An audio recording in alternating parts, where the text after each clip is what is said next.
ஹிந்தி தெரியாது என்று கூறியதால் கோவா விமான நிலையத்தில் சிஆர்பிஎஃப் வீரரின் மிரட்டலுக்கு ஆளான தமிழக பெண் ஷர்மிளா தனக்கு என்ன நடந்தது என்று அவர் விளக்கி வீடியோ வெளியிட்டுள்ளார்.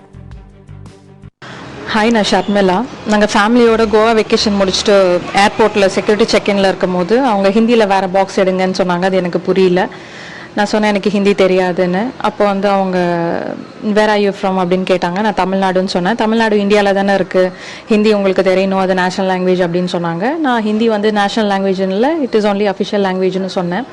நீங்கள் கூகுள் பண்ணி பாருங்கள் அப்படின்னு சொன்னாங்க. சரி, நான் வந்துட்டேன் அமைதியாக, ஃபோனும் அந்த சைடு இருந்ததுனால. பட் இருந்தாலும் இவங்களுக்கு அட்லீஸ்ட் ஃபோனில் கூகுள் பண்ணியாவது காட்டணும்னு நான் ஃபோனில் கூகுள் பண்ணி it is only official language, not national லாங்குவேஜ்னு காட்டினேன். இதை நான் என் ஹஸ்பண்ட் கிட்ட எக்ஸ்பிளைன் பண்ணிட்டு இருந்தேன், இந்த மாதிரி எனக்கு நடந்துச்சு இப்படி சொன்னாங்க அப்படின்னு. அப்போ என் ஹஸ்பண்ட் இது ஒரு கம்ப்ளைண்ட்டாக கண்டிப்பாக ரிஜிஸ்டர் பண்ணணும் அப்படிலாம் சொல்லிட்டு இருந்தாரு.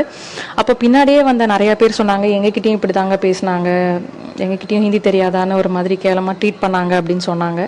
ஸோ அதனால தான் நான் சிஎஸ்எஃப் ஆஃபீஸர் கிட்ட உள்ளே போய் அவங்க ரூம் கதவை தட்டி கொஞ்சம் ஒரு ஃபியூ மினிட்ஸ் அவங்கக்கிட்ட பேசணும்னு சொல்லி நான் இதை பற்றி சொல்லிவிட்டு, it's not fair for anyone, எந்த லாங்குவேஜ் என்ன கல்ச்சுரல் பேக்ரவுண்ட்லேருந்து வந்தாலும் they have to be treated with self respect and dignity.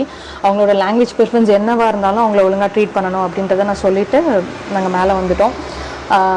மேலே நாங்கள் கேட்டில் ஏறத்துக்கு முன்னாடி நான் அதை அப்படியே ஒரு இமெயிலாகவும் கிரீவன்ஸ் ஆஃபீஸருக்கு ஒரு லெட்டர் போட்டேன். ஸோ அவங்களும் ரெஸ்பாண்ட் பண்ணியிருக்காங்க. சிஎஸ்எஃப் ஹெட் குவார்ட்டர்ஸ்க்கு அதை ஃபார்வர்ட் பண்ணியிருக்காங்க. ஒன்ஸ் ஆக்ஷன் எடுத்த வாட்டி அவங்க ரெஸ்பாண்ட் பண்ணுறதா சொல்லியிருக்காங்க. இன்றைக்கி காலையில் எனக்கு கோவா சிஎஸ்எஃப் ஆஃபீஸர்ஸ்லேருந்து கால் பண்ணி அப்பாலஜைஸ் பண்ணாங்க. அவங்க யார் என்னென்னலாம் கேட்டாங்க. But I told them I don't want any action to be taken against the individual. I want the officers to be trained in a way where they are kind to people. அவங்க பப்ளிக்கு service பண்ணுறாங்க, எல்லார்கிட்டையும் இந்த ஹியூமனிட்டியோடு நடந்துக்கணும். இதை மட்டும் நீங்கள் சொன்னீங்கன்னா போதும், மற்றபடி அவங்க மேலே ஆக்ஷன்லாம் எடுக்க வேண்டாம் அப்படின்னே நான் அவங்கக்கிட்ட சொல்லிட்டேன்.